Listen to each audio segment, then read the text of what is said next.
Good evening and welcome to our program Balkans in Europe. I'm Ivana Dragicevic. And I'm Borjan Jovanovski.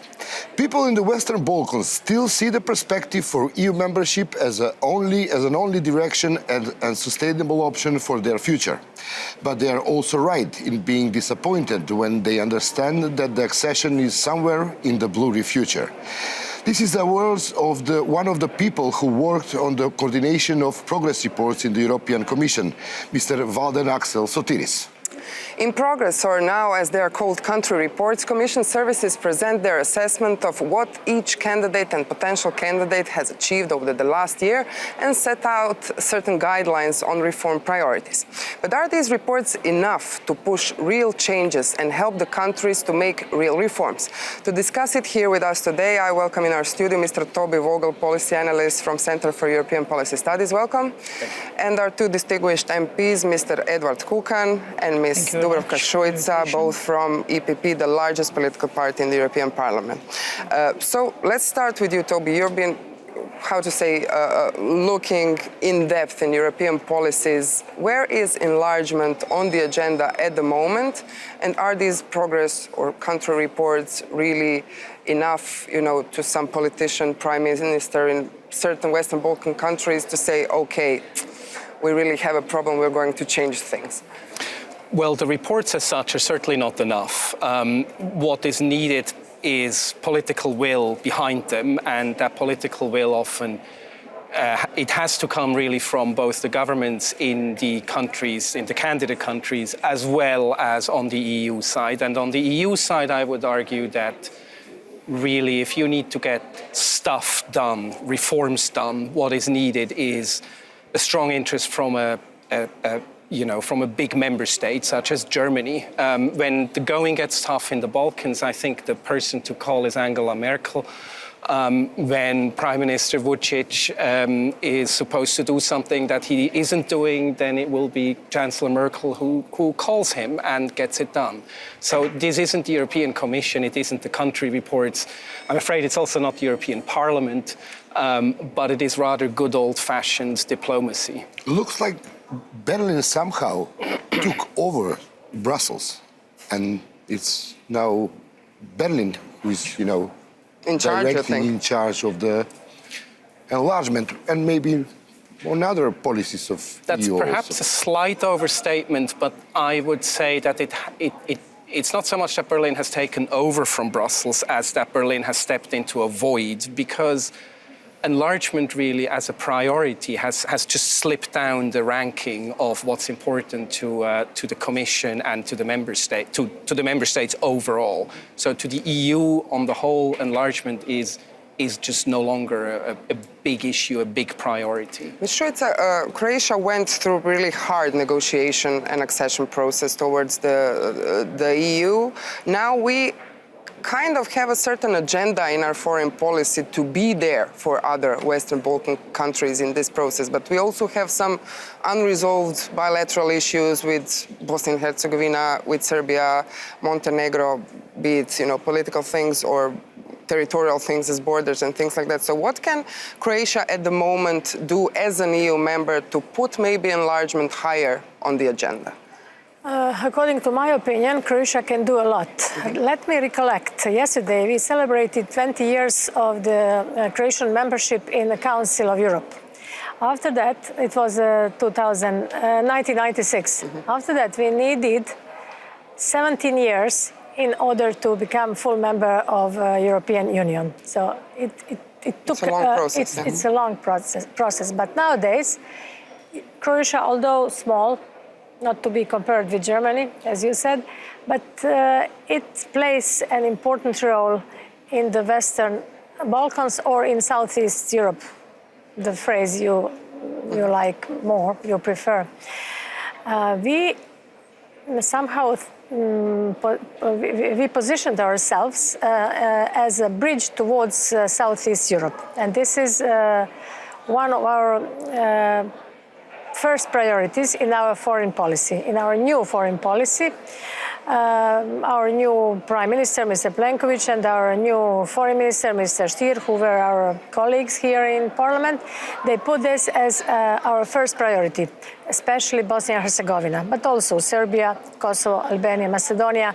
We are also, we don't want to be external border of European Union. This is not the goal of Croatia. So we would like to enlarge, and we are looking to enlargement process positively. We think that Copenhagen criteria still exist, and we think that each country should fulfill criteria, and I'm sure that not only Berlin decides, but also fulfilling the criteria from the side of the government, of institutions, all this opening and closing the chapters. I think this is also very important, not only diplomacy, as you said. Mr. Kukan, you've been a foreign minister in your country when your country was in an accession process. There was a strong incentive from the European Commission at that time for the reform processes in Slovakia, and not only in Slovakia, but in all other so-called at that time PECO country. What changed in the European Commission? What happened that European Commission somehow lost the instruments of so-called soft power to transform the society? Well, I think that for the sake of balance, I should take the role of an objectively good enlargement guy in this company. I basically would agree with what Toby said, but you set the tone, you exaggerated that Berlin took over the European Commission. Well, let me put one argument. There is the first time after the Second World War, the Foreign Ministry of Germany appointed the special envoy for Macedonia. That's true that I do not understand myself, because that's why we are here, to try to clarify. I'm involved as one of the Troika who is visiting there, and I think we did, and we are doing a good job. It was, for me, a surprising act from Germany. But let me comment really in two sentences. The European Union is facing crises or crises. Many difficult issues are facing European Union. And at the situation like this, there is a certain anxiety in the candidate countries and hopeful candidate countries. And it's understandable. That's really legitimate and logical. And we somehow are helping those skeptical voices. Let's look back to the starting of the new European Commission, the first statement of Jean-Claude Juncker, although you always quote only first half of his sentence. I was there when he said it, he said that there'll be no enlargement in the next 5 years. It's statement of obvious. Nobody would be ready in 5 years. And he continued, but enlargement must continue, but nobody mentions this. I understand it was not the best political message, but it started to create that kind of skepticism. When Slovakia was going through accession negotiations, you know, that was a specific situation because our 3 neighbors, members of the Visegrad 4, Czech Republic, Poland and Hungary, were already negotiating for 2 years when we joined them. And we Slovaks always want to be as good as Czechs, maybe better if possible. So it was fantastic incentive for us. And at that time, Commission was very strict. It was very difficult, but we made it. And then the big bang. Why is not so nowadays? Nowadays, you know, the enlargement process, the accession negotiations, objectively are more and more difficult. We are telling the new candidate countries that criteria are the same. No, they are much more difficult. We should be telling the truth. I'm sure Croatia knows it as well. And one of the issues, which is an answer to your question, that when the candidate countries fulfill something which we ask them for, then we should deliver. Sometimes we are not delivering. We are trying to invent some new, roadmap or list of fulfillment of the criteria and so on and so forth. And we are putting at stake our credibility. If our colleagues deliver, we should do the same thing, and we are not doing it always. So that should really change. But the question may be for all of you, if Western Balkans countries are now looking at developments in Hungary, in Poland, and someone is asking of them to, fulfill the criteria of democracy, state of the media, this and that. So what can be the public sentiment? And from one side towards that, and from the other side, there are governments who really oblige that they will go through negotiation process, work on this hard way that you mentioned first, chapters 23, 24. So basically, what can, Europe in crisis as such do to reintroduce the meaning to this enlargement with all these crises within itself? Who wants to answer? I think that definitely bigger Europe is stronger Europe. I think that people in Eastern countries can see that Western countries and new EU countries live better economically, socially, and this is one of the reasons why they would still like to join Union. But for example, you have the huge youth unemployment in South, Croatia, Greece, Spain. You have the same issue in Bosnia, in Serbia. So what can, young person, future voter, see in this EU project when he sees this European project in these kind of circumstances at the moment? There are many projects when you see mobility, when you see IPA funds for these countries. There are many, many reasons why would they like to be members of the Union. You see many development and research programs for young scientists. There are many reasons. I think the problem is in delivering what Mr. Kukan said. Mm-hmm. We as politicians don't deliver enough. And we need you, media, to help us. Mm-hmm. Toby, could you maybe define the difference between the approach of the European Commission towards the enlargement at that time and now? Well, it was a very different time in so many ways. First of all, the EU hadn't gone through the financial crisis yet, and it didn't have the issue. The financial crisis had an effect that the EU, which had grand ambitions on the foreign policy stage in a broader sense, including enlargement after the Lisbon Treaty, those ambitions sort of collapsed with the financial crisis, and it became a much more inward-looking union, and that was followed now by a commission that is very inward-looking. And at the same time, there's now a general sense of almost being beleaguered by crises in the neighborhood. There's Ukraine, and there's most importantly Syria, which has been going on for 5.5 years. The moment refugees start, Syria was never a big topic, but the moment refugees started coming to Central Europe, it became a big topic in Europe. So that's kind of, I think that's the setting that explains some of this. But I think the other thing that has happened is also that we've realized that how thin really a lot of the reforms how thin the transformation, how shallow the transformation has been in some of these countries. You mentioned Poland and Hungary. One might perhaps add Croatia to that under the previous government, but we'll probably not go there. And you realize that the institutions are as much politically driven today as they were before these countries were member states. Is there any process of reflection? What's wrong? We have a progress report for the Western Balkans countries since 2004. So almost 12 years. Yeah.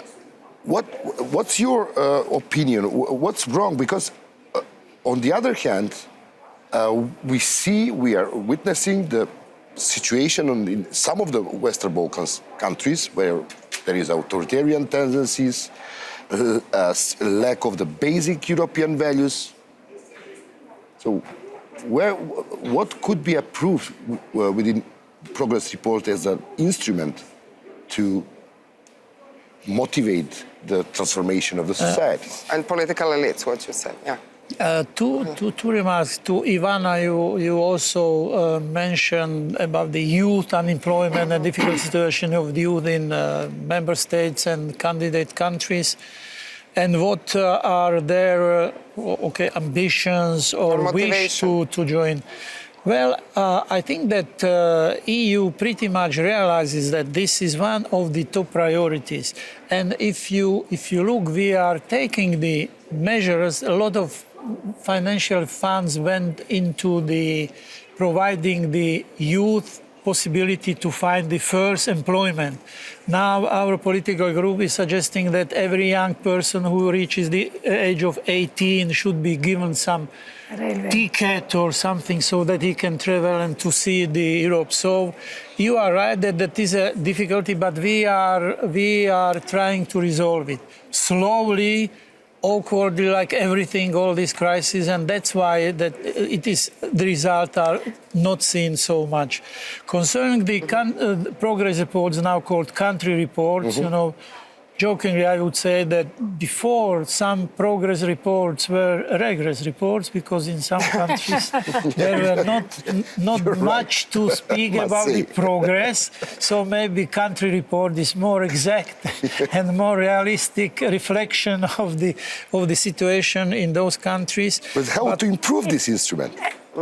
You mean improve the system of reporting? I don't know. Yeah, the reporting and basically, you have the report, so you have kind of homework. So a year after, then you have another, you know, what you said, regress report. So how to make it a progress? Dubravka, I would say that, you know, this, whatever they are called, use as a very big incentive for those candidate countries when they know that the progress or country report will be issued, they try to implement the reform and everything in order to earn some good points and to move forward. For example, the boxes, Albania waiting for the date for the starting of the accession negotiations, and many others. So these are. I don't know.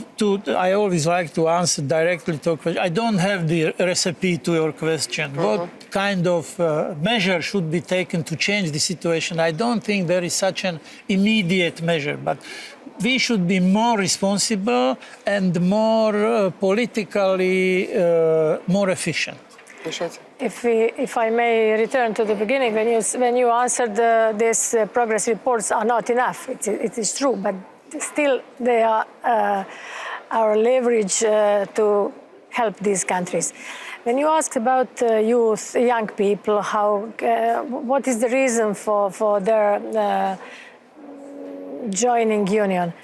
If you think about environmental standards, if you think about consumer protection, if you think about food security, there are many reasons which are better in Western and European countries than in non-European countries, Southeast European countries or Balkan countries. These are also reasons for them, but we have to not only political criteria, but also these criteria are very important, and they are also in the content of these progress reports. So, but we have to deliver. We have to tell this to our citizens. If we don't tell them, they don't know maybe. So we need collaboration between us and media.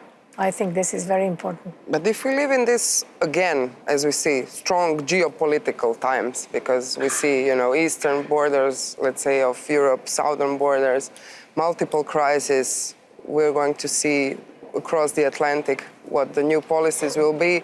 But basically, where is Europe as such at the moment? And does Europe itself understand that finishing this project of Great Europe is really on top of its agenda, because you have still a black hole in a certain way on these borders of Europe? Frankly, no. I mean, I don't think that the EU collectively, and I'm obviously exempting people like you from that. I mean, there are people who understand this. There's also institutions, there's departments within the Commission that understand this. But collectively, as the EU, no. I think as long as there is no shooting war in the Balkans, the region will not be seen as a priority. The one thing that makes the EU really, really, really nervous is instability. And that was the reason why Macedonia got the disproportionate attention that it got after the wiretapping scandal and the demonstrations. That's the reason why Bosnia or Kosovo from time to time get this, a moment of attention, but there's no sustained attention, there's no strategy. And the EU looks at the region through the lens of enlargement. And we've seen with Cyprus that joined in 2004 that enlargement is not a conflict resolution tool. It just is not. It is not designed as a conflict resolution tool. The question is how to avoid the paradox. For example, you mentioned this wiretapping scandal in Macedonia. It happens, such a massive wiretapping operation happened under the umbrella of EU, of the recommendation of the European Commission to start the negotiation, which means that the recommendation was based on some facts in the progress report that Macedonia is ready, fulfilling all necessary criteria to start the negotiation. And on the other hand, within this context, we see such a massive violation of the human rights. First, I would start with you put the question right, whether the EU is on top of understanding that this is a very serious problem without which we cannot pretend in the future that we want to be a global player which everybody would respect. Yes, because without finishing the enlargement, we cannot say that Europe is whole and one and free and so on and so forth. But Toby is right that we have to fight for that understanding which you mentioned, because several member states, or at least some member states or public in those member states, would prefer, to stop the enlargement, if I would say in that, and that is practically not possible. So those of us who are pro-enlargement, I'm sure that we are big majority even in this parliament, we have to be much more vocal, and we have to speak more impressively about the necessity to go on and finish this process. But I will go back just what Toby said. We are the area where conflicts are not resolved yet, basically, what you said. And if you have unresolved conflicts, you have the ground for new ones or unleashing the old ones. Am I right? Absolutely. Mm-hmm. So is there a mechanism for that? Because Europe stayed a little bit out of, finishing wars. There was some other party in the world which is across the Atlantic who helped finish the war in Bosnia in one way or the other, or the war in Kosovo, for example. But, Europe stayed out of finishing wars, basically. So where is Europe now in finishing its big historical process of enlargement? I fully agree with you, and thank you for that realistic optimism which you expressed like in your question. But Borian is asking about Macedonia and special prosecutor and the positive language by the Commission, even though the development was like that. Well, it's difficult to explain rationally. It took us too long time to start doing things which were due to be implemented a long time before that.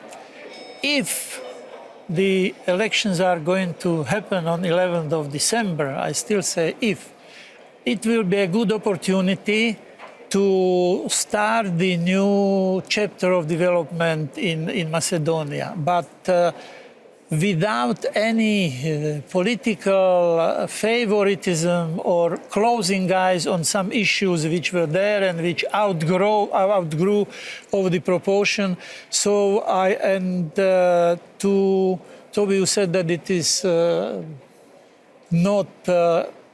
It's exaggerated attention to Macedonia. Well, it's disproportionate to the attention paid to others. Yeah. Disproportionate, yeah. But I think that country is in permanent political crisis for too long time. Sure. So and if it's what going I'm asking to you, function... how do you explain this paradox? It's a paradox. It's a paradox, Yeah. yes. If you ask 3 years ago, if we were talking about this topic, we would have talked differently because the priorities were different. Nobody expected at that time this refugee and migrant crisis, so everything was different. Maybe you can now understand what were the 10 priorities of the Commission at that time, of Juncker's Commission, because he never thought that he would have an agreement with Turkey about migrants. So the things were different at that time. We have to admit that we haven't expected such a situation which... But there will be always different circumstances. And what I think, when you ask about Europe, what I think that our Mrs. Mogherini and her office should have more power. Europe must sit with big players at the table. We don't sit at the table always with big players in the world if we want to. Yeah, but some countries don't want to kind of give up of its own sovereignty in these areas. We have the big discussion and on foreign policy and on security issues in Europe. This is the reason why we can't... To finish, maybe, Toby, do you have a suggestion how to improve the progress report as an instrument Please be positive. which will be more efficient? Actually, and you may be surprised to hear this from me, but I think that we over the last now 2 rounds, the Commission has taken positive steps in making them more comparable, more perhaps even more sort of objective in terms of, you have a bunch of... new terminology. Yes, and you have a bunch of indicators that are now comparable across countries and so on and so forth. That's certainly a good step in the right direction. I just see that there's a lot of stuff happening to the left and right of that. You have the Berlin process in Bosnia. You have the reform agenda that is completely unmonitored, by the way. You should go ask the Commission how much they know about the implementation of that and see what they answer you. It's brand new. Sure, but there's Macedonia with the political problems. So there's always something. There's Kosovo, which is by definition a special case because not everyone all EU member states recognize it. So there's all this stuff happening to the left and right of the issues that are in the reports, which is why I was saying earlier that I think really the political embeddedness of these reports is something that is at the end more important than the reports themselves. Toby Vogel, Mr. Kukan, Suica, thank you very much. We have to finish. Thank you for being our guests today. Poštovani gledatelji, hvala i vama što ste bili uz još jednu emisiju Balkan u Evropi N1 televizije. Hvala puno. Doviđenja.